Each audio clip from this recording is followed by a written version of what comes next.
know I'm probably going to lose here, but I just want to go ahead and do this for the Rebel Capitalist Pro community.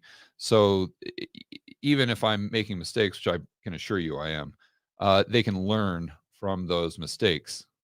So let's go back here, Josh, and let's go ahead and look at this through the lens of what was the gentleman's name? Jim Leitner. That's Jim the guy Leitner. that's in that book. And I was Yeah, telling you he's that. well, he was in uh, the House of Money, right? Yeah, yeah.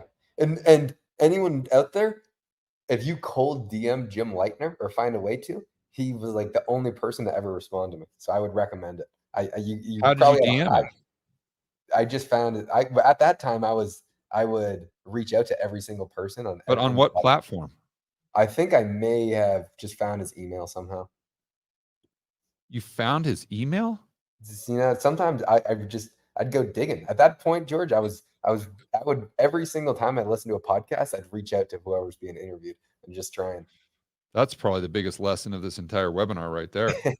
Seriously. Seriously, man. that was only two people ever answered. It was both of them were massive.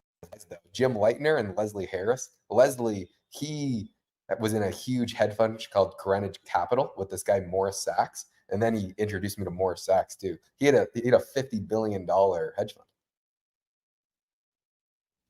Yeah, this is the power of networking, and it goes back to what we were talking about in Argentina. Just the Yeah. power of getting outside your comfort zone, the power of saying yes.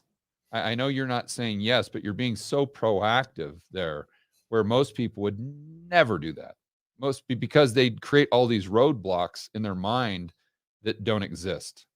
That's what we would always say as entrepreneurs, and the guys I used to hang out with that were also incredible entrepreneurs, is we would always say and tell employees, make sure you're not creating roadblocks that don't exist. And my point there is, if I told the normal person to, hey, go ahead and email Jim Leitner, they would say, oh no, he's never going to respond. I'm going to do this, and blah, blah, blah, blah, blah. You're creating all these roadblocks that might not exist. Where the lesson here is you did the opposite. You did the complete opposite. You'd say, hey, Josh, why don't you email Stan Druckenmiller? Sure, let's do it.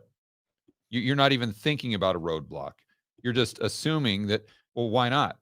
And he'll probably respond to me. And even if he doesn't, there's no downside. No, I actually assumed that no one would, because at that time I was reaching out to probably 24 people a week, and I've reached out to at least 300 people. Only two people have ever answered. So I knew that there was like no likelihood that anyone was going to answer.